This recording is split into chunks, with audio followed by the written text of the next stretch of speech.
Assalamualaikum warahmatullahi wabarakatuh.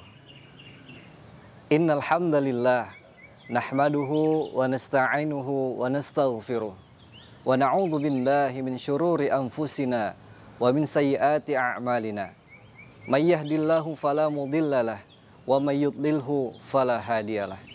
Asyhadu an la ilaha illallah wahdahu la syarikalah wa asyhadu anna Muhammadan abduhu wa rasuluhu alladzi la nabiyya ba'da.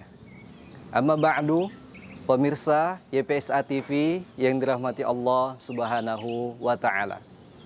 Dalam kajian Ramadan tahun 1445 Hijriah kali ini, saya ingin mengangkat tema tentang orang-orang yang bangkrut di akhirat nanti. Pemirsa YPSA TV yang dirahmati Allah Subhanahu wa taala.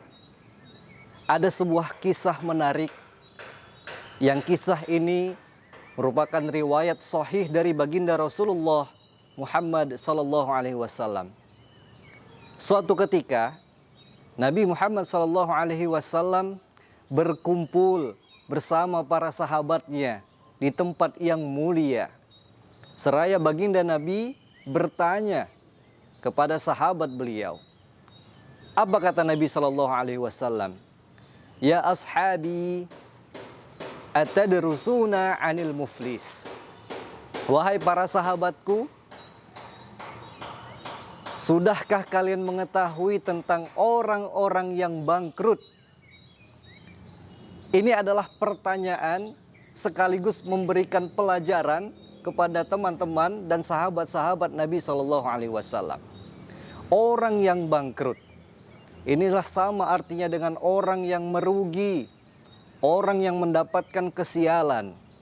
Mendengar kata-kata ini saja kita tidak suka, apalagi kita merasakannya. Na'udzubillah summa na'udzubillah. Tahukah kamu siapa saja orang yang bangkrut itu? Kata Nabi sallallahu alaihi wasallam. Maka para sahabat Nabi mulai memikirkan jawaban yang pas akan pertanyaan tersebut. Ada yang mengatakan, wahai Nabi, orang yang bangkrut adalah orang-orang yang tidak memiliki harta. Ada juga yang mengatakan, orang yang bangkrut adalah orang yang tidak memiliki uang atau dinar. Dan ada yang mengatakan, orang yang bangkrut adalah orang yang tidak memiliki keturunan dan keluarga. Lantas baginda Nabi sallallahu alaihi wasallam sambil tersenyum, beliau mengatakan, la, laisa kadzalik. Tidak, bukan seperti itu yang aku maksud. Lantas Nabi melanjutkan, orang yang bangkrut bukanlah orang yang tidak memiliki harta, bukanlah orang yang tidak memiliki uang, bukanlah orang yang tidak memiliki keturunan dan sebagainya. Tapi orang yang bangkrut dari golongan umatku, kata Nabi. Umatku, kata Nabi. Kita nggak usah cerita Yahudi atau Nasrani, tapi kita umat Islam.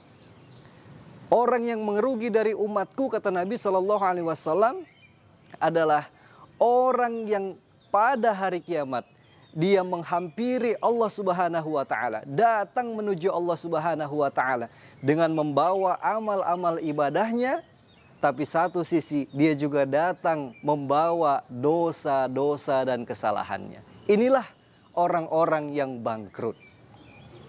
Kemudian Nabi melanjutkan, pemirsa YPSA TV dirahmati Allah Subhanahu wa taala. Pada hari itu orang yang bangkrut tadi akan datang menghadapi Allah Subhanahu wa taala seraya mengatakan, wahai Tuhanku, ini adalah amal puasaku, ini adalah amal salatku, ini adalah amal zakatku.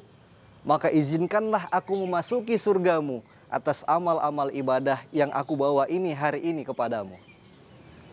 Tapi di samping itu, pemirsa YPSA TV yang dirahmati Allah, dari belakang ada yang manggil, Tuhan, ya Allah, tunggu dulu. Memang orang ini banyak puasanya, memang orang ini banyak sholatnya, banyak sedekah dan zakatnya. Tapi demi-Mu ya Allah, atas nama-Mu wahai Rob, selama di dunia dia pernah mencaci makiku, dia pernah menfitnahku, dia pernah memakan harta yang bukan menjadi miliknya, dan dia pernah menzolimi orang-orang di sekitarnya. Maka hari ini, wahai Tuhanku Allah, kami mohon kepadamu, di hari yang paling adil ini kami tuntut keadilan yang seadil-adilnya darimu. Maka apa kata Allah Subhanahu wa taala? Wahai umat, wahai hambaku, apakah betul seperti itu yang disampaikan oleh beliau? Maka si hamba tadi mengatakan, betul ya Allah. Maka apa kata Allah? Karena kesalahanmu kepada sesama manusia selama hidup di dunia, maka silahkan serahkan amal ibadahmu, solatmu, puasamu, zakatmu, serahkan pahalanya kepada orang-orang yang pernah engkau zolimi selama hidup di dunia. Inilah hadirin pemirsa YPSA TV yang dirahmati Allah, mengapa orang tersebut menjadi orang yang bangkrut. Bukan tak banyak solatnya, bukan tak banyak puasanya, bukan juga tak banyak zakat atau sedekahnya, tapi lantaran hubungannya yang kurang baik kepada manusia selama hidup di dunia, itulah yang menyebabkan kebangkrutan atas dirinya.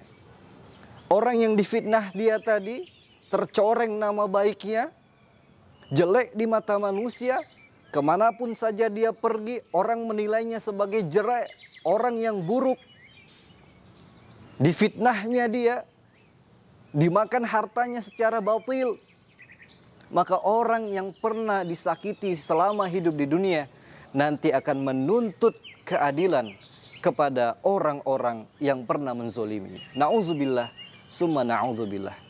Bahkan hadirin yang dirahmati Allah Subhanahu wa taala, jikalau semua amal sudah habis, tidak ada lagi yang bisa diganti rugi atas kesalahan kita kepada sesama manusia, maka dosa-dosa orang yang pernah kita zolimi nanti akan kembali kepada kita.